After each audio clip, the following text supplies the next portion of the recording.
Welcome to Kenton's videos. Enjoy the video. In this video, I will show how to make local cheese, easy method.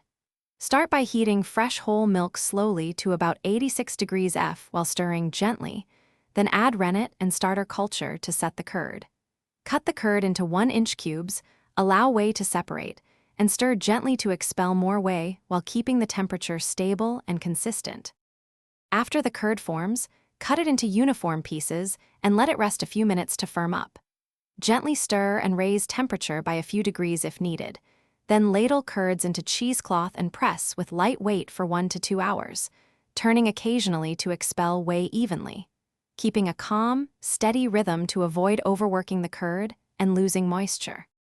Once pressed, sprinkle or brine the cheese to distribute salt evenly and help preservation. Place it in a cool, humid environment around 50 degrees F and 80% humidity if possible, and check daily for rind development and moisture loss. Flip and adjust salt levels or aging time based on texture and taste, remembering that patience yields complexity.